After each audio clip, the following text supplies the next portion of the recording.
Hello dear students, बेटा आपका स्वागत है आपके अपने चैनल मैथ वाले में। और मैं हूं आपका अपना सर जेपी। ठीक है। और हम लोगों ने जो क्लास +2 मैथमेटिक्स की सीरीज स्टार्ट कर रखी है, जिसके अंदर आप 10 ईयर के क्वेश्चन पेपरों को सॉल्व करेंगे 1 बाय 1। ठीक है। और आज पहली वीडियो है जिसके अंदर sample paper first section A को आप सॉल्व करेंगे, जिसके अंदर सारे ऑब्जेक्टिव टाइप क्वेश्चन आ जाएंगे। ठीक है। और फिर सेक्शन सेकंड जो वीडियो होगी उसके अंदर आप सेक्शन बी और सेक्शन सी को सॉल्व करेंगे। क्लियर है? ठीक है। देखिए, it is time to be serious and so stop saying and do start. इसका मतलब आप लोगों को पता है बच्चे। ठीक है ना? तो अब बातों से नहीं, हमें सिर्फ जज्बात और हिम्मत से अपने एग्जाम को क्या करना है, पूरी तरह से सोल्व करना है। क्लियर है? तो चलते हैं भाई। अब क्वेश्चन पहले सैंपल पेपर पर चलते हैं बच्चे। और आप अपने चैनल को लाइक और सब्सक्राइब कर लीजिए, ताकि आपके पास 10 के 10 क्वेश्चन सैंपल पेपर है, उनका सॉल्यूशन 1 बाय 1 आपके पास आता रहेगा। ठीक है। चलते बेटा पहले क्वेश्चन पे। इसमें बोल रखा है कि एक मैट्रिक्स दे रखी है। देखिए, ये मैट्रिक्स दे रखी है। ठीक है। और इसके अंदर बोला है कि आप एक मैट्रिक्स देके, उसने बोला कि ए की पावर 2023 को निकालिए। ठीक है। यानी जो ए है आपके पास, ए की पावर 2023, इसको फाइंड आउट करना बच्चे, इसको फाइंड आउट करना। जब भी ऐसे क्वेश्चन आ जाते हैं, एक मैट्रिक्स देके और एक मैट्रिक्स की काफी बड़ी पावर आपसे पूछ लेता है। ठीक है ना? तो आपको करना क्या है, जो भी एक मैट्रिक्स दे रखी है आप उसकी उसी से मल्टीप्लाई कर लीजिए, यानी ए स्क्वायर निकाल लीजिए। और ऐसे क्वेश्चनों में जब भी आप ए स्क्वायर निकालेंगे तो 99% आपका वो नल मैट्रिक्स बनेगा। ठीक है ना? चलो देख लेते हैं इसको। तो बेटा जब भी ऐसे क्वेश्चन आए तो आपको सबसे पहले जो भी मैट्रिक्स दे रखी है उसकी उसी से मल्टीप्लाई करके, यानी ए स्क्वायर निकाल लीजिए। जो एक मैट्रिक्स दे रखी है वो देखिए, ये मैट्रिक्स है। आपको निकालना है बेटा सबसे पहले ए स्क्वायर। ए स्क्वायर कैसे निकालोगे? ए के साथ मल्टीप्लाई कर दीजिए, कीजिए मल्टीप्लाई। जब आप इसके साथ मल्टीप्लाई करोगे, देखिए इसके साथ, अब मैट्रिक्स की आप लोगों को मल्टीप्लाई करनी आती होगी। ये जो पहली रो है ना, ये रो इस कॉलम के पास जाएगी बेटा। पहले ये रो इस कॉलम के पास जाएगी, फिर यही रो इस कॉलम के पास जाएगी। यानी फर्स्ट रो, पहली मैट्रिक्स की फर्स्ट रो सभी कॉलम के पास जाएगी। ठीक है। ये जब सभी के पास जा चुकी है, उसके बाद ही सेकंड रो उठानी है आपको। कैसे? देखिए, अब मेरी बात सुनिए, ये रो इस कॉलम के पास जाएगी तो ये एलिमेंट इसके पास जाएगा, ये एलिमेंट इसके पास जाएगा, कोरस्पॉन्डिंग एलिमेंट्स मल्टीप्लाई होंगे। देखिए, ये रो पहली रो इस पहले कॉलम के पास जाएगी तो ये एलिमेंट इसके पास जाएगा बेटा 0, ये इसके पास जाएगा 1 के 0 के साथ 0 आ रही है, और ओवरऑल एक जगह पे इकट्ठे हो जाएंगे। कैसे? देखिए, इसके साथ की 0, इसके साथ की 0, तो टोटल ओवरऑल 0 + 0 0 आ चुका है। फिर ये रो इस कॉलम के पास जाएगी बेटा, देखो इसके साथ गई 0, इसके साथ गया 0, तो ओवरऑल आ गया आपके पास बेटा 0। अब ये रो दोनों कॉलम के पास जा चुकी है ना, उसके बाद ही आपको ये सेकंड वाली रो उठानी है। देखिए, अब रो उठा सकते हैं आप इसको। ये रो इस कॉलम के पास जाएगी तो ये एलिमेंट इसके साथ 0, ये एलिमेंट इसके साथ 0, दोनों को जोड़ोगे तो क्या आ जाएगा? ओवरऑल आ गया 0।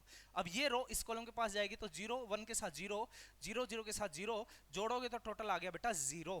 मैंने बोला था ना, ऐसे क्वेश्चनों में जब आप ए स्क्वायर निकालोगे तो 99% आपका नल मैट्रिक्स बनेगा। क्या बनेगा? 99% नल मैट्रिक्स बनेगा। ठीक है।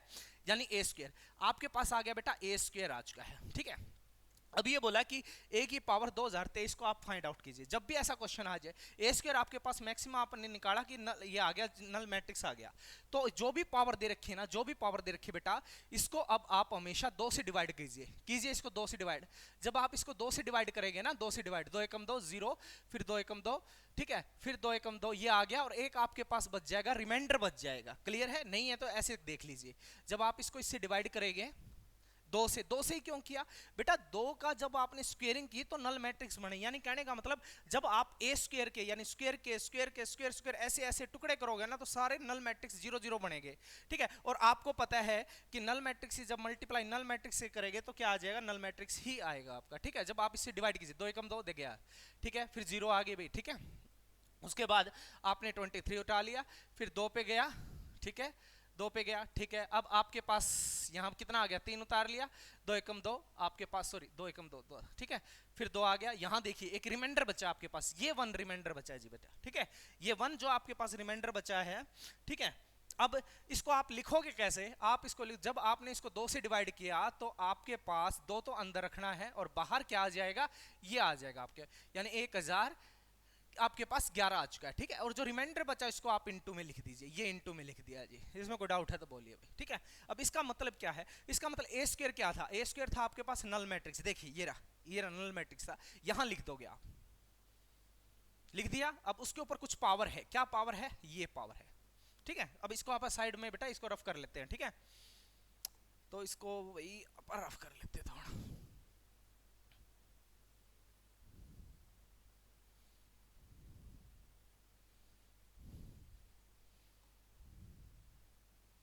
ठीक है, देखिए बेटा अब इसकी ए स्क्वायर की वैल्यू तो आपने देखी, यहाँ पे नल मैट्रिक्स बनी थी, आपने यहाँ लिख दी, इसके पावर आपके 1011, ठीक है। उसके बाद इनटू में ए क्या था, ए मैट्रिक्स थी आपके पास, क्या थी 0 1 0 0, आप इसको लिख लीजिए 0 1 0 और 0। अब नल मैट्रिक्स की कितनी भी पावर है, यानी 0 की पावर कुछ भी कर लो तो 0 होता है ना, ऐसे नल मैट्रिक्स की करोगे तो सारा क्या बनेगा आपके पास, नल मैट्रिक्स ही बनेगा। आपस में मल्टीप्लाई कर दो सारा जीरो ही बनेगा। और जीरो की यानी जैसे आप डिजिट में देखते हैं, जैसे आप डिजिट में जीरो की किसी के साथ मल्टीप्लाई करते हैं, कुछ भी हो यहाँ पे, तो ओवरऑल बेटा क्या आता है, जीरो आता है ना, ओवरऑल क्या आता है, जीरो आता है। ऐसे ही मैट्रिक्स के केस में ये जो नल मैट्रिक्स है वो जीरो का काम करेगी। ये किसी की मैट्रिक्स के साथ अगर मल्टीप्लाई होगी तो सारा क्या बना देगी, आपको जीरो बना देगी, इसको मैट्रिक्स को क्या बना देगी बेटा, जीरो बना देगी। तो आपके पास रिजल्ट आ जाएगा भाई जीरो आ जाएगा। क्लियर है। जैसे आप जीरो को डिजिट के केस में मल्टीप्लाई करते हो ओवरऑल रिजल्ट जीरो आता है, वैसे ही मैट्रिक्स के केस में नल मैट्रिक्स है इसको जीरो मान लेंगे और ये किसी के साथ मल्टीप्लाई होगा तो बेटा ओवरऑल क्या बना देगा, जीरो बना देगा। जीरो मतलब नल मैट्रिक्स बना देगा। क्लियर है भाई। तो पहला इसमें आपके पास ये आ गया भाई नल मैट्रिक्स, देख लीजिए। तो आप कहोगे सर ऑप्शन सी करेक्ट हो जाएगा। क्लियर है भाई। तो चलते बेटा नेक्स्ट क्वेश्चन पे। नेक्स्ट क्वेश्चन क्या है, नेक्स्ट क्वेश्चन में दे रखा है इफ ए मैट्रिक्स, ये मैट्रिक्स है बेटा, ये मैट्रिक्स, और ये कहता है P प्लस क्यू, यानी ये P प्लस क्यू के इक्वल है। क्लियर है। और कहता है वेयर P इज सिमेट्रिक। अच्छा, और क्यू क्या है, इसक्यू सिमेट्रिक है, और आपको निकालना क्या है, क्यू किसके इक्वल है। जब भी ऐसा क्वेश्चन आ जाता है एग्जाम में, आपका बड़ा क्वेश्चन भी आएगा बेटा, जो कम से कम 4 नंबर का आपका क्वेश्चन आएगा, ठीक है, 4 नंबर का क्वेश्चन आएगा, उसके अंदर भी एक मैट्रिक्स देगा और वो कहेगा इसको एक्सप्रेस कीजिए in the sum of symmetric and skew symmetric. ठीक है। तो आपको करना कैसे है, तो जब भी ऐसा क्वेश्चन है, इसमें बोला कि ये मैट्रिक्स इसके इक्वल है वेयर P सिमेट्रिक पार्ट है, क्यों क्या स्क्यू सिमेट्रिक है। ठीक है, स्क्यू सिमेट्रिक है। बेटा जब भी ऐसे क्वेश्चन आ जाते हैं तो जो भी मैट्रिक्स है इसको कुछ ना कुछ नाम दे लीजिए। आप कहोगे सर इसको मैंने नाम दे लिया ए, क्या नाम दे लिया भाई, ए नाम दे लिया, ये रहा 2 0 5 एंड 4, मान लो ये मैट्रिक्स थी बेटा। ठीक है। अब इस मैट्रिक्स को अगर मेरे को सिमेट्रिक और स्क्यू सिमेट्रिक के रूप में लिखना है तो मैं लिखूंगा क्या, ए प्लस में ए का ट्रांसपोज, ए प्लस में ए का ट्रांसपोज और ऑफ लिख दिया। ये प्लस में फिर मैं लिखूंगा ऑफ ए माइनस में ए का ट्रांसपोज। ये जो एक्सप्रेशन है ना, ये वाला एक्सप्रेशन बच्चे, ये एक्सप्रेशन होता है, इसमें इस पार्ट को आप बोलते हैं सिमेट्रिक पार्ट। क्या बोलते हैं, सिमेट्रिक पार्ट बोलते हैं बेटा। ठीक है। और ये होता है स्क्यू सिमेट्रिक वाला पार्ट।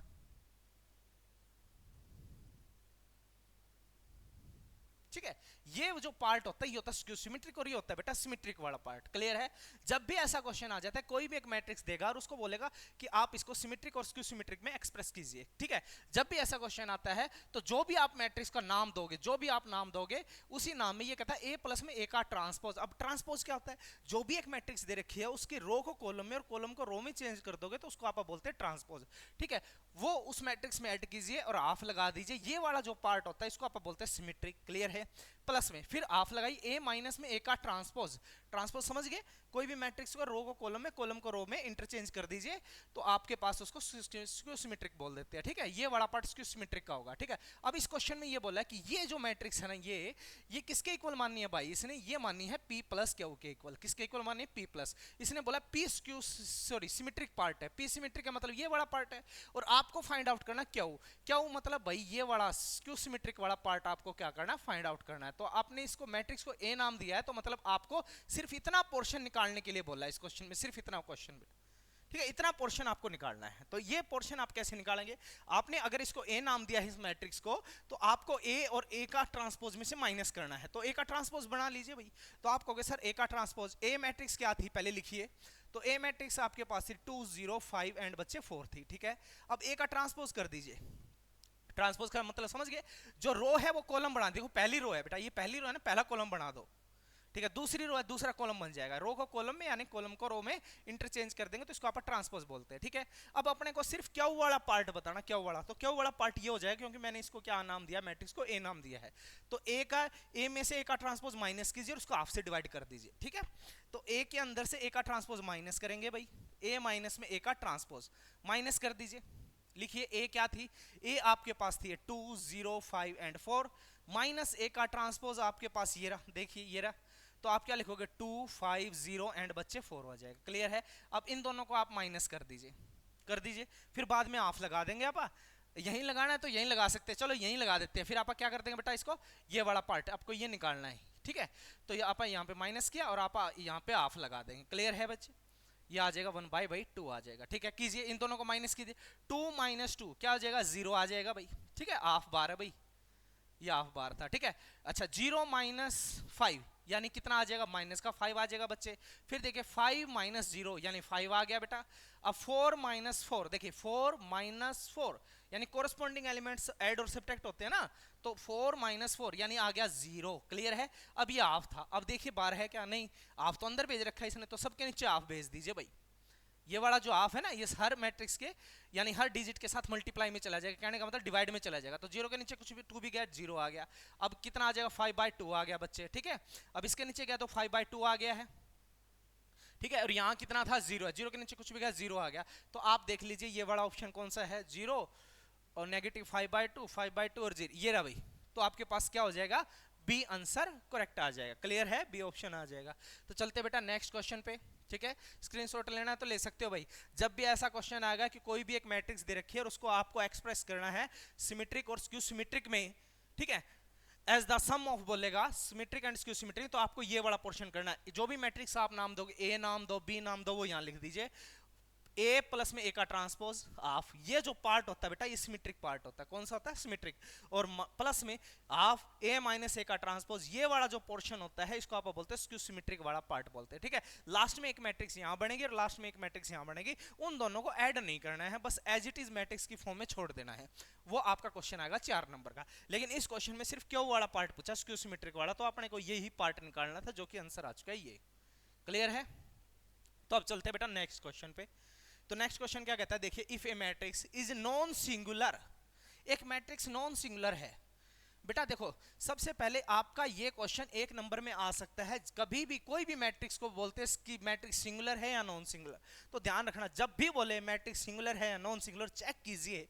तो याद रखना कोई भी मैट्रिक्स दे रखिए, आप उसका डिटरमिनेंट निकाल लीजिए। क्या निकाल लीजिए, आप उसका डिटरमिनेंट निकाल लीजिए भाई। जो भी मैट्रिक्स दे रखिए बेटा आप उसका डिटरमिनेंट निकालोगे।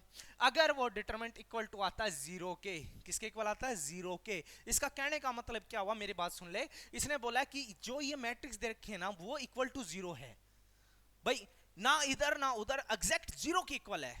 सिर्फ इसका एक ही आंसर है, वो है 0। क्या है, 0। तो आप कहोगे सर ए का डिटरमिनेंट 0 आया है। अब देखो दोनों बातों को ध्यान से सुनिए। अगर मैंने बोला कि एक मैट्रिक्स का जो आंसर है ना वो 0 है, ठीक है, उसका एक ही आंसर हुआ।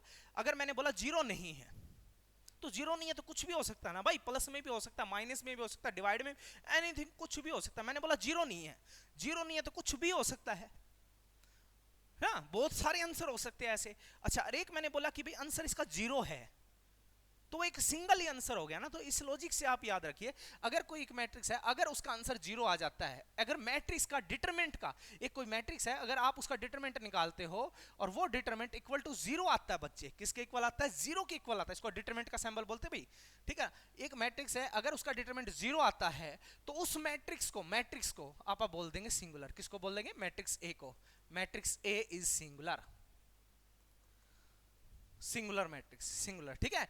ए इज क्या है, सिंगुलर मैट्रिक्स है। अगर एक मैट्रिक्स का डिटरमिनेंट नॉट इक्वल टू 0 आता है, नॉट इक्वल यानी 0 नहीं है, 0 नहीं है तो भाई कुछ भी हो सकता है ना, कुछ भी, कोई भी आंसर हो सकता है, बहुत सारे हो सकते हैं। तो आप कहोगे सर 0 नहीं है, तो इसको बोलेंगे नॉन सिंगुलर मैट्रिक्स। क्या बोलेंगे, एक मैट्रिक्स का डिटरमिनेंट अगर नॉट इक्वल टू 0 आता है तो जो मैट्रिक्स होती है उसको आप बोलते हैं non singular, non singular matrix. Clear है। जो गिवन मैट्रिक्स होगी उसको आप क्या बोलेंगे, नॉन सिंगुलर बोलेंगे। अगर नॉट इक्वल टू 0 आया तो, क्या 0 आया, डिटरमिनेंट नॉट इक्वल टू 0 आया तो मैट्रिक्स कहलाती है नॉन सिंगुलर मैट्रिक्स। अगर मैट्रिक्स का डिटरमिनेंट 0 आ गया तो उस मैट्रिक्स को बोलते हैं सिंगुलर बच्चे। क्या बोलते हैं, सिंगुलर बोलते हैं, ठीक है। अब ये मैट्रिक्स दे रखी है, इसने बोला इज नॉन सिंगुलर।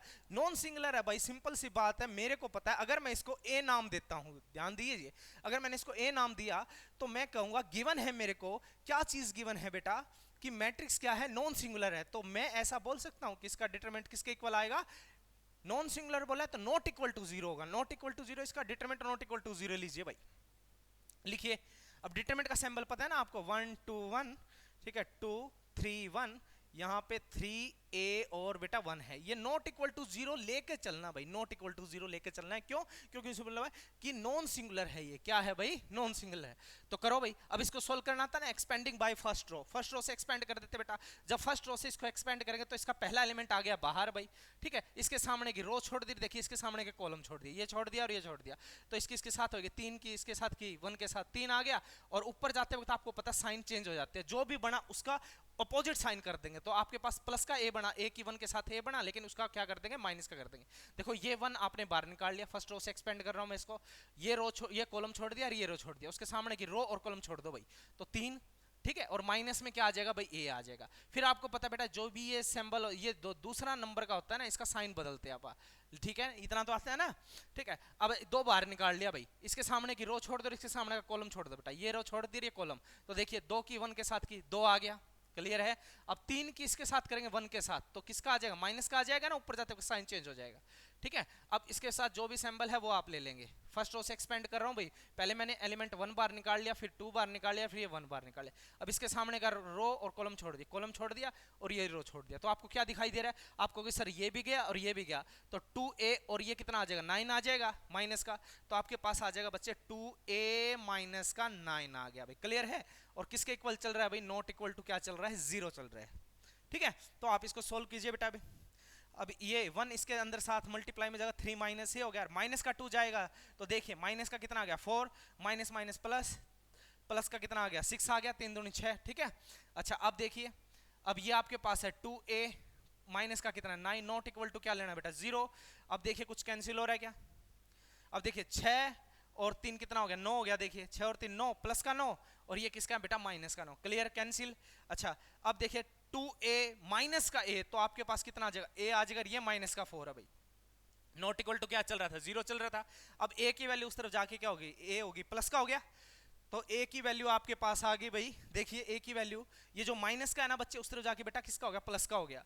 तो प्लस का होने के बाद तो यहाँ पे आपके पास आ गया 4, तो इसका a की वैल्यू क्या आई? a की वैल्यू आई नॉट इक्वल टू 4, यानी a की वैल्यू कुछ भी हो सकती है भाई, कुछ भी हो सकती है, लेकिन क्या नहीं है? 4 नहीं है। क्या नहीं है? 4 नहीं है, ठीक है। और आई आर का मतलब होता है रियल नंबर दे रखा है भाई, ठीक है। तो भाई ये सारे रियल नंबर तो आएंगे नहीं, क्योंकि इसने बोला कि 4 नहीं है, तो ये सेट ब्रैकेट इसके अंदर जो लिखा है वही होता है, तो इसने तो बोला 4 है ही नहीं, तो आप ये भी नहीं लेंगे, ये भी नहीं है, ये सारे के सारे है नहीं, तो देखिए ये आंसर आएगा। इसने बोला कि भाई 4 नहीं होना चाहिए, 4 नहीं होना चाहिए, कुछ भी हो सकता है ना, तो इसने बोला रियल नंबर है, रियल नंबर में से ये सेट ब्रैकेट में से 4 निकाल रखा है ना, तो इसमें जो दिखाई दे रहा है सिर्फ वही होता है, यानी सब रियल नंबर हो गए, लेकिन उसके अंदर से 4 को छोड़ दो, मतलब सब होने का मतलब कुछ भी हो सकता है, लेकिन 4 नहीं होगा भाई, इसलिए इसने 4 बार निकाल रखा। देखो नॉट इक्वल टू, a की वैल्यू 4 नहीं हो सकती, कुछ भी हो सकती है, कुछ भी हो सकती है, कुछ भी हो सकती है, लेकिन 4 नहीं हो सकती, इसलिए 4 बार निकाल रखा है, तो आपका आंसर बेटा डी आ जाएगा, क्लियर है। चलते बेटा नेक्स्ट पेज पे, क्वेश्चन नंबर 4 पे। क्वेश्चन नंबर 4 क्या कहता है? देखिए a है, ठीक है, a का डिटरमिनेंट इज इक्वल टू के ए, यानी कि कोई स्केलर होता है, एक प्रॉपर्टी होती है आपके पास, a जो है square matrix of order 2, then the sum of all positive value of k, यानी जो भी k की वैल्यू आएगी, जितनी भी वैल्यू पॉसिबल है उन सभी का क्या निकालना? आपको सम निकालना है, ठीक है। तो आप इस क्वेश्चन को स्टार्ट करते हैं बेटा। देखिए जब भी ये आपके पास एक प्रॉपर्टी होती है, क्या प्रॉपर्टी होती है? देखिए ये है, ठीक है। अब ये जो मॉडुलस के अंदर, ये मोड के अंदर या डिटरमिनेंट का सिंबल है, इसके अंदर ये जो k दे रखा है ना, जब आप इसको बाहर निकालते हो, जब आप इसको बाहर निकालते हो, देखिए बाहर निकाला, तो इसके ऊपर पावर आती है n, क्या आती है बेटा? पावर आती है बेटा, n आती है, ठीक है। और n जो होता है ना, ये n जो होता है, देखो सिर्फ k को बाहर निकालो, k को बाहर, ये k कोई भी स्केलर होता है जब आप मैट्रिक्स के अंदर मल्टीप्लाई करते हो, ठीक है। जब आप इसको k को बाहर निकालोगे तो इसके ऊपर कुछ ना कुछ पावर आएगी, वो आएगी n, और आप कहोगे सर ये n क्या होता है? बेटा ये n होता है order of matrix, order of matrix क्या होता है बेटा? Order of matrix.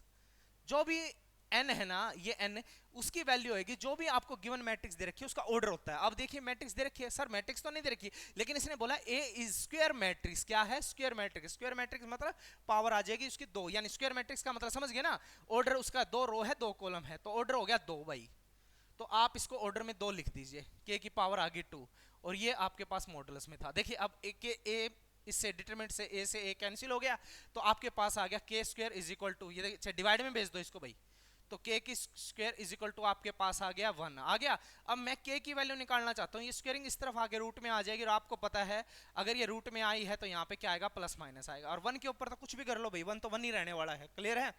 तो 1 तो 1 ही रहेगा, तो आपके पास जो k की वैल्यू आ गई बेटा ये प्लस माइनस 1 आ गई, क्लियर है। अब इसने बोला है इस क्वेश्चन में कि भाई the sum of all possible value of k, k की जितनी भी पॉसिबल वैल्यू है उन सभी का क्या निकालिए, सम निकालिए। अब k की मेरे पास दो वैल्यू आई है, एक तो आई है प्लस का 1 और एक आई माइनस का 1, इन दोनों का सम करना, कर दीजिए। जब आप इसको करो प्लस माइनस सारा हो गया 0, तो आपके पास रिजल्ट आ जाएगा बेटा 0 आ जाएगा। इसने बोला all the value of k, k की दो वैल्यू आई, एक प्लस का 1 और एक माइनस का 1, उसका सम करना। सम यानी आप जोड़ोगे तो आपस में क्या हो जाएगा, कैंसिल हो जाएगी, तो आपके पास रिजल्ट आएगा बेटा 0, क्लियर है। तो भाई चलते हैं, अभी देखिए 0 है क्या इसमें, ये रहा, ऑप्शन डी करेक्ट हो जाएगा आपका। ठीक है बच्चे, चलते हैं भाई नेक्स्ट क्वेश्चन पे। अब नेक्स्ट क्वेश्चन क्या कहता है, देखिए एक डेरिवेटिव दे रखा है आपको, ठीक है। इसने बोला है कि डेरिवेटिव है ये कोई फंक्शन का, ये है, और f of 0 is equal to 0 है, then find the value of fx। आपको fx निकालना है, आपको fx नहीं दे रखा, ये fx था कोई, ठीक है, उसका जो डेरिवेटिव करके जो रिजल्ट आया वो आपको ये दे रखा है और आपको वो फंक्शन वापस बनाना है।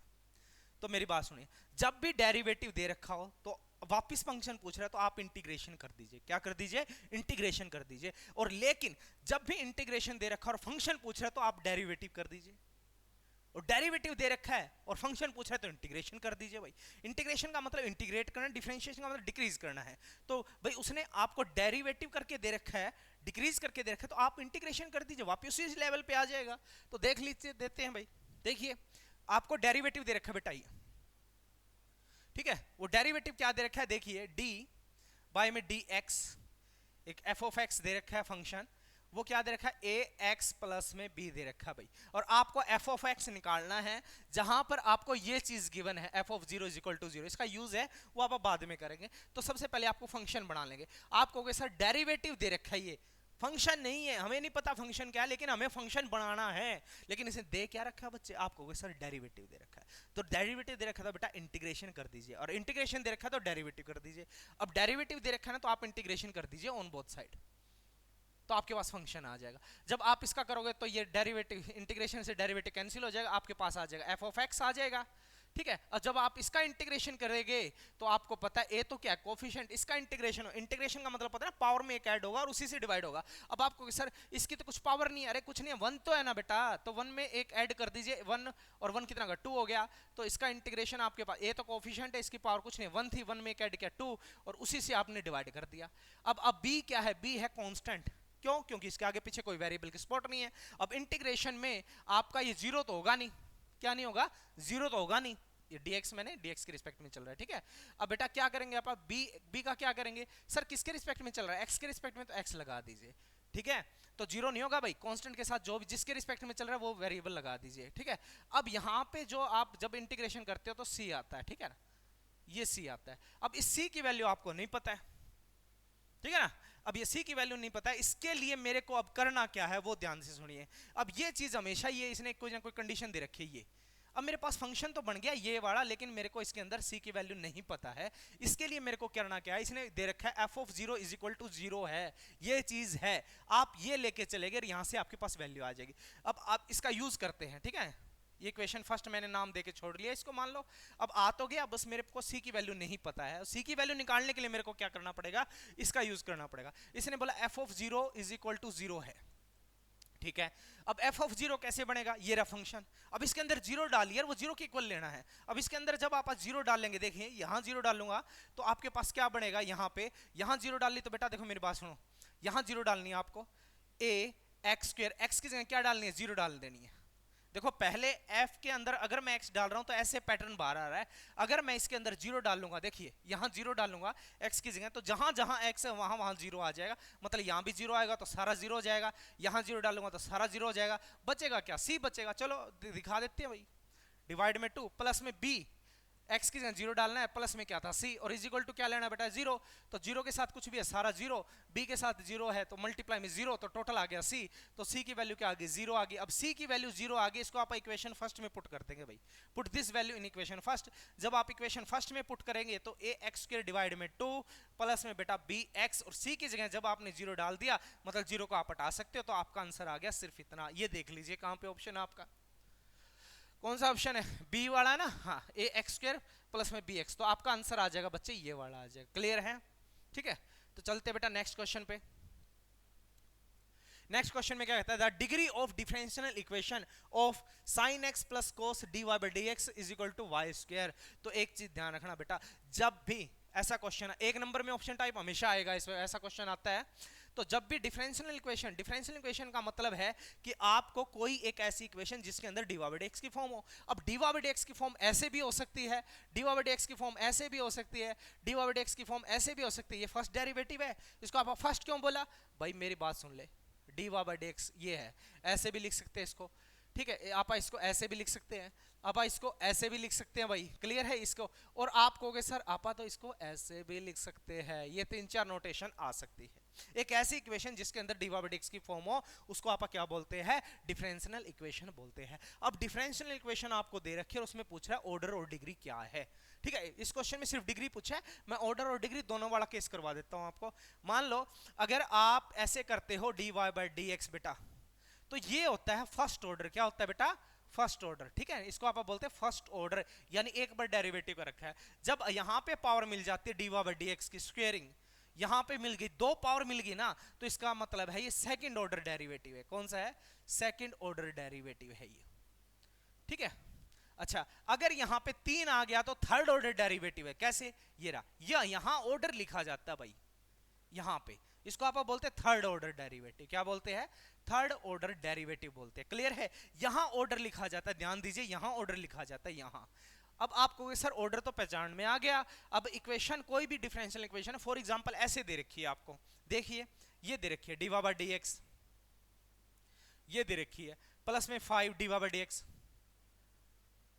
प्लस में 2 इज इक्वल टू 0, ये एक डिफरेंशियल इक्वेशन है बेटा। क्यों डिफरेंशियल इक्वेशन है, क्योंकि इसमें dy by dx की फॉर्म है। अब मैं आपसे इसमें ये पूछता हूं कि इसमें ऑर्डर क्या है, तो आप कहोगे सर ऑर्डर का मतलब है कि इसमें मैक्सिमम कितनी बार डेरिवेटिव हो रखा है, तो आप कहोगे सर ऑर्डर तो यहां लिखा जाता है, यहां भी है, ये एक है, लेकिन इसकी पहचान होगी मैक्सिमम से। जैसे आपके पास एक लीनियर इक्वेशन कैसे होती है, जो वेरिएबल की पावर मैक्सिमम क्या 1, क्वाड्रेटिक की पहचान कैसे होती है, वेरिएबल की पावर मैक्सिमम कितनी हो 2 हो, क्यूबिक इक्वेशन किसको बोलते हैं, जिसके अंदर आपकी वेरिएबल की पावर मैक्सिमम 3 हो। ऐसे ही आपकी जो ऑर्डर, जहां इसमें मैक्सिमम ऑर्डर कितना 2 है, तो यहां इसका ऑर्डर हो गया भाई 2, क्या हो गया 2 हो गया, ठीक है। अब इसने ऑर्डर नहीं पूछा, इसने बोला कि डिग्री क्या है। अब डिग्री जब भी पूछे ना डिफरेंशियल इक्वेशन में, तो याद रखना जो हाईएस्ट ऑर्डर है, high power, whole power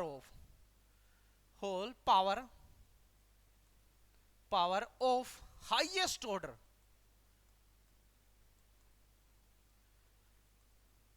order derivative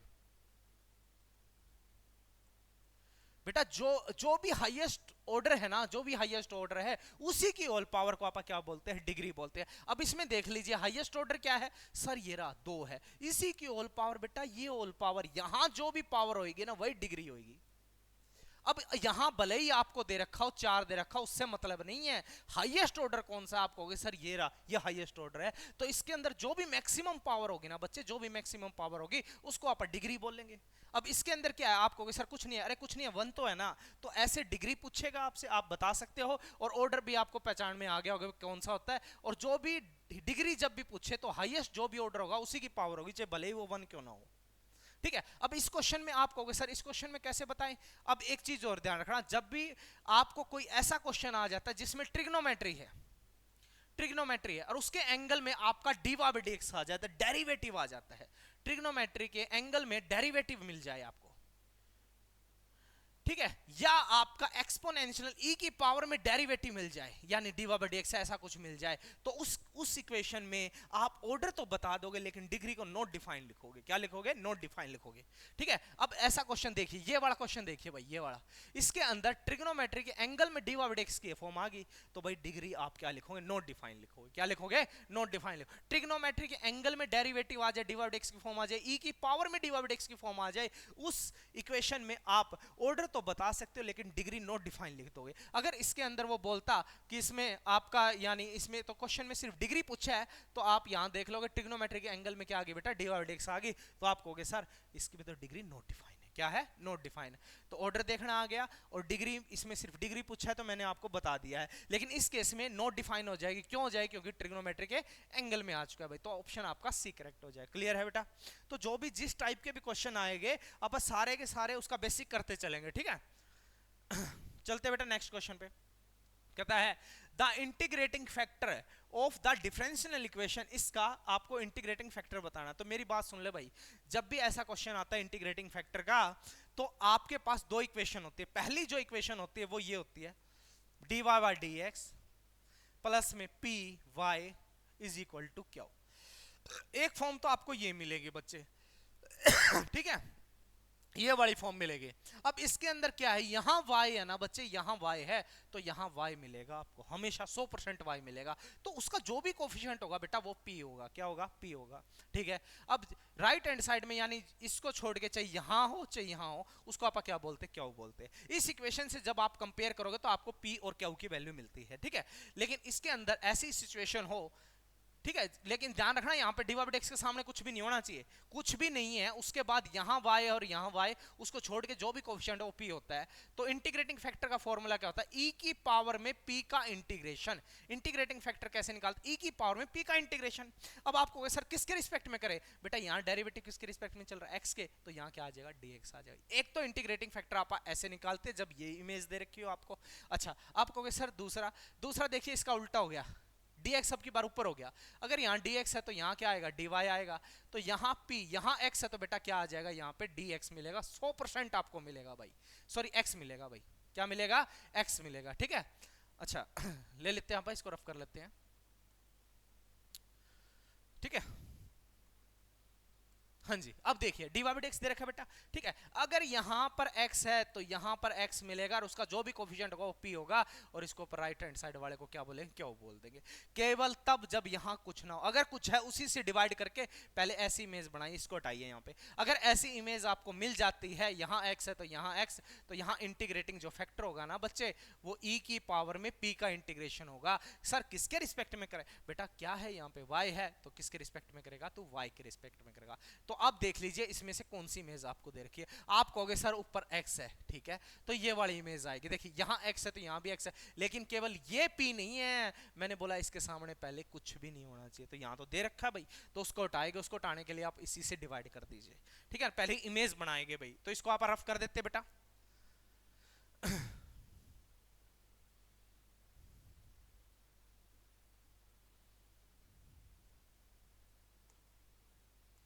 ठीक है, देखिए क्या दे रखा था, 1 माइनस में y का स्क्वायर, ठीक है, और dx बाय में dy दे रखा था बच्चे, प्लस में yx is equal to ay है।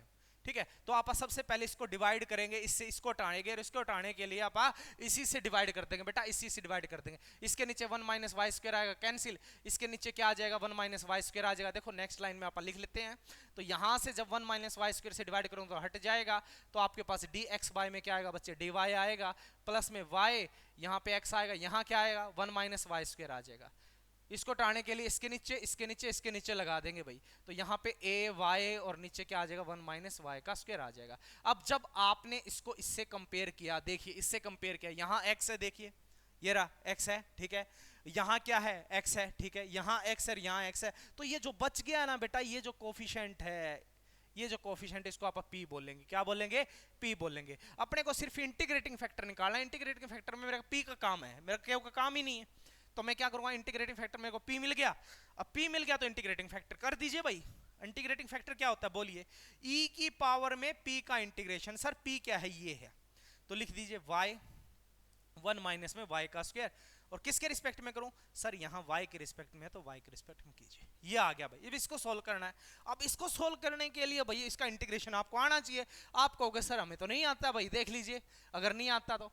अगर ऐसी सिचुएशन आपके पास आ गई ये वाली, बेटा अगर मैं इसको अपोजिट करता, इसको उल्टा करता, तो आप इंटीग्रेशन कैसे करते, मेरी बात सुनो।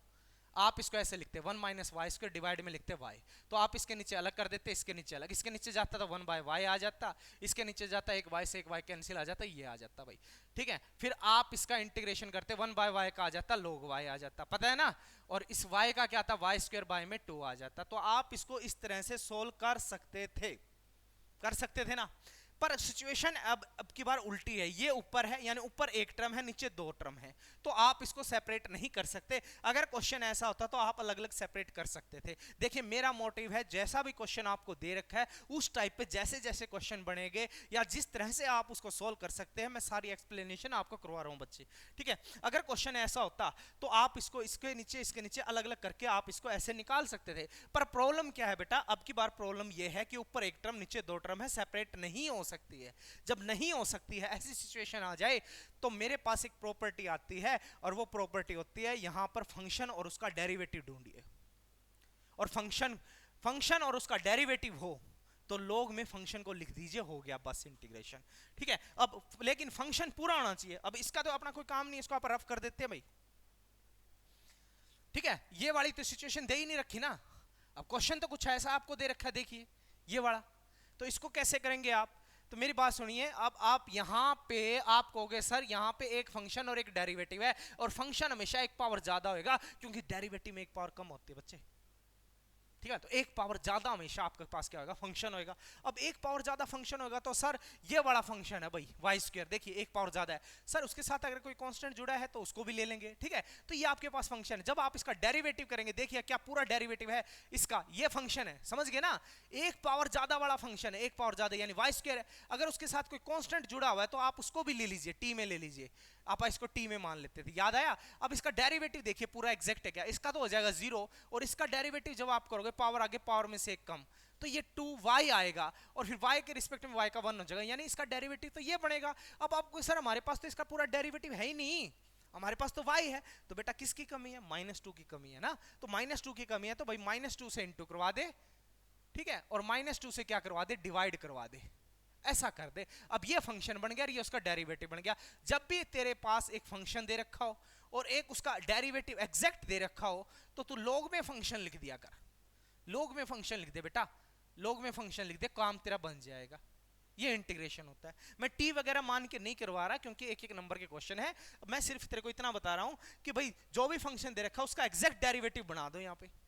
तो अब अगर ऐसा बन गया तो हम फंक्शन और उसका डेरिवेटिव अगर हो क्वेश्चन में तो log में फंक्शन लिखा जाता, हो जाता है बस। अब आप कहोगे सर इसका जब मैं डेरिवेटिव करने लग गया, इसका हो गया 0 और इसका हो गया -2, सर यही ये फंक्शन है। पहली बात तो ये पहचानिए ये फंक्शन है, हाँ जी बिल्कुल फंक्शन है, क्योंकि एक पावर ज्यादा क्या होता है, हमेशा फंक्शन होता है। इसका 0 हो गया, इसका हो गया -2y, तो माइनस का 2y इसका डेरिवेटिव है, मेरे पास सिर्फ y था तो -2 की कमी थी, -2 से इंटू -2 से डिवाइड करवा दिया ताकि स्टेटमेंट वही रहे। अब ये आपके पास फंक्शन है और ये उसका डेरिवेटिव, फंक्शन और डेरिवेटिव log में फंक्शन लिख दे, इंटीग्रेटिंग आ जाएगा। देख ले अब किसकी कमी थी बोल, -2 की कमी ना, तो -2 से इंटू करवा दिया, -2 से बेटा डिवाइड करवा दिया। तो इसको लिखेगा कैसे, तो अभी e की पावर में नेगेटिव हाफ था, ठीक है, यहाँ पे फंक्शन और उसका डेरिवेटिव log में फंक्शन लिख दे, log में फंक्शन क्या था तेरे पास, 1 माइनस का वाई स्क्वायर था। क्लियर है, ये हो गया कंप्लीट। अब मेरी बात सुन ले, अब यहां तक तो आ गया तेरे पास। अब तेरे को पता है ई और log जब कभी भी आ जाए ना, ई और log आ जाते हैं, ई और log, तो वो आपस में कट के रिजल्ट दे देते हैं 1। अब आप कहोगे सर ई और log तो है लेकिन बीच में प्रॉब्लम क्रिएट कर रहा है ये हाफ, और फिर तेरे को log की प्रॉपर्टी ध्यान आएगी, log का जो भी एंगल है, मेरी बात सुन ले, log का जो भी एंगल है पावर n है, तो ये log का एंगल और उसकी पावर आगे भी आ सकती है और बैक में भी जा सकती है, तो इसको अपन log n log m भी लिख सकते हैं। देखो पावर है वापस बैक में भी जा सकती है, पावर वापस बैक में भी जा सकती है, तो ये जो पावर है नेगेटिव हाफ है, ये log है, ठीक है, ये log है, ये उसका एंगल है, और ये पावर है, ये आगे आई तो वापस बैक भी जा सकती है। तो तू कहेगा सर इसको ना आप ऐसे लेके जाएंगे log, ठीक है, 1 माइनस में y का स्क्वायर है बच्चे, और ये जो नेगेटिव हाफ है यहाँ आ गई वापस गई, वही पता है ई और ये log कैंसिल हो गया भाई, तो इसके ऊपर कितनी पावर बच गई, 1 माइनस वाई स्क्वायर के ऊपर बच गई नेगेटिव हाफ बच गया, ये बच गया, देख यहाँ लिख देता हूं मैं, 1 माइनस वाई स्क्वायर के पावर कितनी बच गई, नेगेटिव हाफ बच गई। अब नेगेटिव हाफ को जब तू नीचे लेके जाएगा पॉजिटिव हाफ, और पॉजिटिव हाफ का मतलब क्या है, रूट है, तो इसको ऐसे लिख सकता है, तो देख 1 माइनस वाई स्क्वायर, और नीचे आगे तो पॉजिटिव हाफ, और पॉजिटिव हाफ का मतलब बेटा रूट है, देख ले कोई ऑप्शन है तो ऐसा, 1 माइनस वाई स्क्वायर और हाफ पॉजिटिव, ये डी, तो भाई ये आ गया, ये ऑप्शन हो जाएगा तेरा डी हो जाएगा, ठीक है। हाँ भले ही टाइम लगेगा तेरे को, ठीक है, लेकिन उसके बाद जिस जिस टाइप के ये जो क्वेश्चन आ रहे हैं, इस क्वेश्चनों में क्या पूछ सकता है, कैसा हो सकता है, उस वे में मैं तेरे को करवा रहा हूं ताकि बार बार तेरे को करना ना पड़े, ठीक है ना। तेरे लिए हर क्वेश्चन अलग नहीं होएगा। अब इस टाइप के अगले सैंपल पेपर में जो भी जैसे भी क्वेश्चन बनेंगे ना, वो तू जल्दी सोल्व कर लेगा, ठीक है। तो इसलिए पहले टाइम जरूर लगेगा, लेकिन भाई क्वेश्चन सोल्व हो जाएंगे तेरे, आगे कोई दिक्कत नहीं आएगी। अब देख ले अगला, अब कहता है unit vector along P Q, P Q के अलोंग आपको क्या निकालना है भाई, एक वेक्टर निकालना है, वेयर कोऑर्डिनेट पी दे रखा है और क्यू दे रखा है, ये रिस्पेक्ट में। बेटा जब भी एक लाइन के दो सिरे दे रखे हैं, ये लाइन सेगमेंट बोल दे, या दो कॉर्नर को मिलाने से एक लाइन बनेगी, और उसमें वो वेक्टर पूछ रहा है, तो कैसे निकालेंगे। देखिए पी और क्यू दे रखा है, ये मान लिया पी है भाई, ये रहा पी, ठीक है। इसके कोऑर्डिनेट दे रखे हैं 2 1 माइनस का 1, और बेटा ये क्यू है, इसने बोल रखा है 4 4 और माइनस का 7 है, और तेरे को बनाना है पी क्यू वेक्टर। भाई ये x होता है, ये y होता है, ये z होता है, ये भी x होता है, ये y, और एक ये z होता है। पहली ब्रैकेट है, मान लो पहला पॉइंट है तो 1 1 मान लेंगे इसको, दूसरा पॉइंट है तो बेटा 2 2 मान लेंगे। अब पी क्यू वेक्टर, वेक्टर की फॉर्म में लिखना है ना, यूनिट वेक्टर। अब इसने बोला सॉरी यूनिट वेक्टर निकालना है, तो पहले आप वेक्टर बनाएंगे, क्या बनाएंगे, पहले वेक्टर बनाएंगे। तो लाइन के जब भी दो कॉर्नर दे रखे हो, तो आपको वेक्टर कैसे बनाना है, सुनिए। आप x2 माइनस x1 ऐसे लिखते हैं आप इसको, पी क्यू वेक्टर बनाएंगे, तो वेक्टर क्या होता है, x2 माइनस x1 i, ठीक है, प्लस में फिर क्या लिखेंगे, y2 माइनस में क्या लिखेंगे, y1 j लिख देंगे भाई, और फिर क्या लिखेंगे, z2 माइनस z1। जब भी ऐसा क्वेश्चन आए तो आप इसको ऐसे लिखेंगे, x2 माइनस x1, यानी देखिए x2 minus x1 4 minus 2 i लगा दीजिए, प्लस में y2 माइनस y1 यानी 4 माइनस 1, आपके पास क्या आ जाएगा, j आ जाएगा, प्लस में z2 माइनस z1 यानी माइनस का 7, और माइनस करेगा तो देख माइनस का तो फॉर्मूले में आएगा ये वाला, और ये वाला z1 पहले ही माइनस है, तो माइनस माइनस प्लस हो जाएगा भाई, यहाँ पे आ गया k आ गया, क्लियर है। अच्छा अब माइनस कर दीजिए, तो तेरे पास आ गया 2i आ गया, 3j आ गया, और यहाँ कितना आ जाएगा भाई, यहाँ क्या था 1 था ना, हाँ ये प्लस का 1 था, तो ये रहा, ठीक है। तो यहाँ पे आपके पास आ गया माइनस का 6 आ गया, क्या आ गया, माइनस का 6 आ गया भाई, ये माइनस का 6 क्या आ गया, क्योंकि माइनस का 7 प्लस का 1 है भाई ये, ठीक है। तो तेरे पास ये आ गया, ये आ गया पी क्यू वेक्टर, ये आ गया भाई पी क्यू वेक्टर, क्लियर है। अच्छा अब इस क्वेश्चन में क्या पूछा है इसने, क्वेश्चन में पूछा है 2 आ गया, x2 माइनस x1 ठीक है, y2 माइनस y1 ठीक है, z2 माइनस z1 ठीक है भाई, ठीक है, ये दे रखा है बेटा। अच्छा अब इसने बोला है कि आप वेक्टर बनाइए, क्या वेक्टर बनाइए भाई, कौन सा वेक्टर बनाना है आपको, यूनिट वेक्टर। अब यूनिट वेक्टर बेटा इसको बार बार मैं नाम लिखने की जगह मैं इसको ए नाम दे सकता हूँ, पी क्यू की जगह ए नाम। अब इसने बोला है कि आप यूनिट वेक्टर बनाइए, यूनिट वेक्टर क्या होता है, मेरी बात सुनिए हो जाएगी क्या, नहीं हो रही भाई, ठीक है। अच्छा बेटा पी क्यू वेक्टर बनाएंगे, अब पी क्यू वेक्टर, ये जो वेक्टर दे रखा है इसको मैंने ए नाम दे लिया। जब भी आपको यूनिट वेक्टर निकालना हो, जब भी आपको यूनिट वेक्टर निकालना हो बेटा, जो भी वेक्टर दे रखा है आप उसको उसी के मैग्नीट्यूड से क्या कर दीजिए, डिवाइड कर दीजिए भाई। जो भी वेक्टर दे रखा है बेटा आप उसको उसी के मैग्नीट्यूड से क्या कर दोगे, डिवाइड कर दोगे, तो आपके पास क्या आ जाएगा कि यूनिट वेक्टर आ जाएगा। अब आपको सर मैग्नीट्यूड कैसे निकालते हैं, मैग्नीट्यूड आई के कोफिशिएंट का स्क्वायर, जे के कोफिशिएंट का स्क्वायर और के कोफिशिएंट का स्क्वायर कर दीजिए रूट के अंदर, तो आपके पास वो मैग्नीट्यूड आ जाता है। तो यही मैग्नीट्यूड निकाल लेंगे भाई। अब ए का मैग्नीट्यूड देखिए, मैग्नीट्यूड ऐसे निकालते हैं रूट में, इसका स्क्वायर आई के कोफिशिएंट का स्क्वायर 2 का स्क्वायर, प्लस में इसका कोफिशिएंट का स्क्वायर, प्लस में आपके पास इसके कोफिशिएंट का स्क्वायर आ जाएगा, कितना है 6 है ना, 6, तो इसका स्क्वायर कर दीजिए। तो यहाँ पे आपके पास क्या आ जाएगा देख लीजिए यहाँ पे आप जब इसका स्क्वायरिंग करोगे, ये आ गया 4, प्लस में ये आ गया 9, प्लस में ये आ गया 36 आ गया बच्चे। तो ये आपके पास टोटल ओवर आर बनेगा 49, जिसको आप क्या लिख सकते हो, 7 लिख सकते हो, क्लियर है। तो यहाँ पर जो मैग्नीट्यूड आया बेटा 7 आया है, और वेक्टर को जब आप उसी के मैग्नीट्यूड से डिवाइड कर दोगे तो यूनिट वेक्टर आएगा। यूनिट वेक्टर का सिंबल होता है भाई ए कैप, क्या होता है बेटा, ए कैप होता है।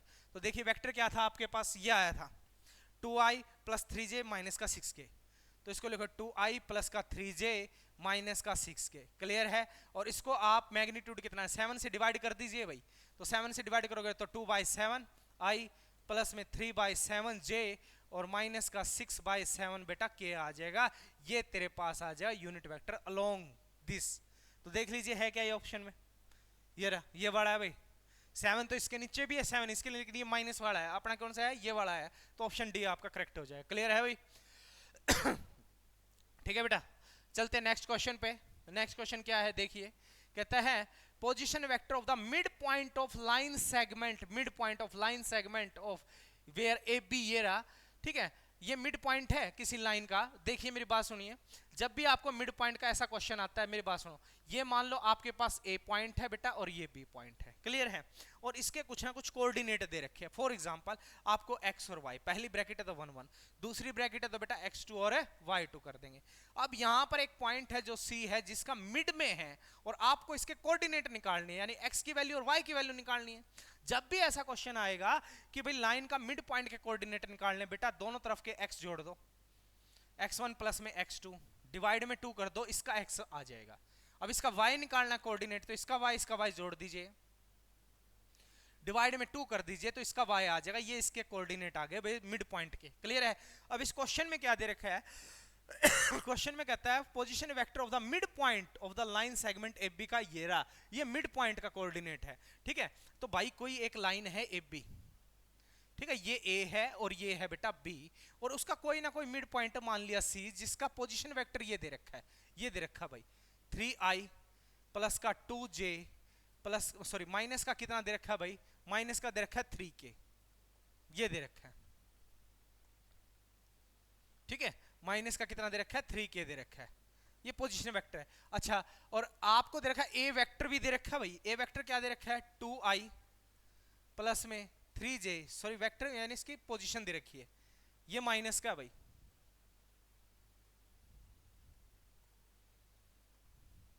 माइनस का दे रखा है बेटा 4k। क्लियर है? और आपको इसके कोऑर्डिनेट निकालने हैं, इसके कोऑर्डिनेट, इसके भाई, इसको आप अगर पोजीशन वेक्टर की फॉर्म में देखना चाहते हो आप, तो इसको मान लीजिए x डैश i प्लस में y डैश j प्लस का z डैश k। आपको x dash y dash z dash की वैल्यू निकालनी है। अब आप क्या करेंगे कि यहाँ पर i j k की जगह आप सिंपल एक बार ये वर्ड ले लेते हैं, तो मैं इसको ऐसा बोल सकता हूँ कि ये 2 है, 3 है, माइनस का 4 है, ये आपके पास क्या 3 है, 2 है, माइनस का 3 है, इसको आप x डैश y डैश और z डैश, मेरे को ये निकालना है। अब मेरी बात सुन, अगर मैं तेरे से कहता मिड पॉइंट का कोऑर्डिनेट निकालना है मिड पॉइंट का, तो तू क्या करता बता? तू कहता सर इसका x और इसका x जोड़ दीजिए, डिवाइड में 2 कर दीजिए, वो इसका x आता, लेकिन दे रखा है ना ये भाई, तो तेरे को ये क्या करेगा 2 प्लस में ये वाला x डैश, तू करता डिवाइड में 2 करता, तेरे पास इसका x आता मिड पॉइंट का, लेकिन अब की बार तो 3 दे रखा है, तो 3 दे रखा है, इसको सोल्व कर दे, 3 दूनी देख 6 हो गया, तो 2 प्लस में x dash is equal to 3 दूनी 6 आ गया। x डैश की वैल्यू देख, ये प्लस का 2 इस तरह जा किसका होगा, माइनस का हो गया, तो x डैश की तेरे पास वैल्यू आ गई 4। क्लियर है? ऐसे निकाल दे भाई दूसरे वाला। अब तू कहता कि सर इसका मिड पॉइंट y निकालना है, तो इसका y और इसका y जोड़ दे, तो तू क्या करता 3 प्लस में y डैश डिवाइड में 2 करता, तो तेरे पास इसका y आता, लेकिन इसका y तो दे रखा है 2, तो इसको सोल्व कर दे 4, तो 3 प्लस में y डैश बच्चे 4 आ गया, तो यहाँ पे y डैश की वैल्यू क्या आ गई 4 माइनस 3, तो तेरे पास रिजल्ट आ गया भाई 1। ऐसे तू z डैश निकाल दे भाई, कितना आ जाएगा माइनस का 4, देखिए इसका z और इसका z जोड़ दे, तो मिड वाले पॉइंट का तेरे पास z आ जाता है, यानी ये आ जाता, तो लेकिन अब की बार तो दे रखा है, तो इसको कर दे, तो कितना होगा 3 दूनी 6, यानी माइनस का 4 प्लस में z dash is equal to minus का 6 है, तो z डैश तेरे पास आ गया माइनस का 6, ये उस तरफ जाके प्लस का 4 हो गया, तो तेरे पास रिजल्ट आ गया भाई माइनस का 2। तो x डैश y डैश और z डैश आ गया। अब बस i j के तेरे को लगाना है, तो देख ले x डैश यहाँ पे दे लगा दे, इसमें i j के क्या था, x डैश 4 था ना, तो 4i j और माइनस का 2k, 4i माइनस का j प्लस, सॉरी माइनस का है ये भाई, देख लीजिए ये माइनस का है, कितना था माइनस का था ना, माइनस का 2k, ठीक है, यहाँ पे प्लस का था भाई, ये वाला प्लस का था, तो देख लीजिए ऑप्शन है क्या, ये रहा भाई, ऑप्शन बी करेक्ट हो जाएगा आपका। ठीक है बेटा, तो ये वाला ऑप्शन करेक्ट हो जाएगा। क्लियर है? चलते बेटा नेक्स्ट क्वेश्चन पे। नेक्स्ट क्वेश्चन में क्या कहता है, द प्रोजेक्शन ऑफ वेक्टर, इसका प्रोजेक्शन, जब भी ऐसा क्वेश्चन हो इसका प्रोजेक्शन ऑन द वेक्टर, इस वेक्टर के ऊपर, तो बेटा इस वेक्टर को जब भी इसका प्रोजेक्शन इसके ऊपर है, तो इस वेक्टर को मान ले ए मान लिया, इसको तूने मान लिया बी, तो क्वेश्चन क्या बन गया, projection of a on b, जब भी ऐसा क्वेश्चन आए, इसका प्रोजेक्शन इसके ऊपर है तो जिसका जिसके साथ प्रोजेक्शन है उन दोनों का डॉट लेना है तेरे को मॉडुलस में, ठीक है ना। मॉडुलस में लेना भाई, जो भी नेगेटिव बनेगा उसको पॉजिटिव कर देगा। इसका प्रोजेक्शन इसके साथ है ना, पर ऑन कौन है, दबाव में कौन है ऑन, तो तू कहेगा सर ये वाला है, तो इसको लिख दीजिए नीचे भाई, इसका मॉडुलस है कहने का मतलब। अब इसको सोल्व कर दीजिए। अब इसको ए मानना है तो लिख दीजिए भाई ए। वेक्टर क्या था 2i, प्लस में क्या था 3j। डॉट करना है किसके साथ, इसके साथ प्रोजेक्शन है, इसके साथ डॉट कर दीजिए इसका 3i माइनस का 2j। क्लियर है। अब मोड में लगाना है भाई नीचे b का मैग्नीट्यूड। b का मैग्नीट्यूड का मतलब क्या है, इसके i के कोएफिशिएंट का स्क्वायर और j के कोएफिशिएंट का स्क्वायर, तो कर दीजिए भाई। मॉडुलस का मतलब है इसका मैग्नीट्यूड। मैग्नीट्यूड कैसे निकलेगा, i के कोएफिशिएंट का स्क्वायर प्लस में j के कोएफिशिएंट का स्क्वायर कर दीजिए भाई, हो जाएगा। अब इसका डॉट कर दीजिए भाई, करो इसका डॉट। बेटा 2i के साथ क्या होगा 1 हो जाएगा, देखिए, और कोफिशिएंट आपस में मल्टीप्लाई हो जाएगा, 3 दूनी कितना आ जाएगा 6 आ जाएगा, तो 6 आ गया भाई। अब इस किसके साथ करेगा तो 3 दूनी कितना आ जाएगा 6, प्लस माइनस माइनस माइनस का 6 आ जाएगा बेटा, और जे के साथ 1 हो गया। और नीचे कितना आ जाएगा देख ले, नीचे तेरे पास आ जाएगा 9 और यह आ जाएगा प्लस का 4 हो जाएगा भाई, स्क्वेयरिंग की वजह से नेगेटिव पॉजिटिव। अब मेरी बात सुन, ऊपर आ गया 0। अब 0 के नीचे कुछ भी आ जाए भाई, कुछ भी आ जाए तो टोटल रिजल्ट कितना आएगा बेटा 0 आएगा, तो तेरा ऑप्शन देख ले 0 आ जाएगा। क्लियर है। तो 10 क्वेश्चन आप इस वीडियो में कर लेते बेटा, 20 क्वेश्चन है आपके ऑप्शन टाइप के, तो 10 नेक्स्ट वीडियो में कर लेंगे। क्लियर है।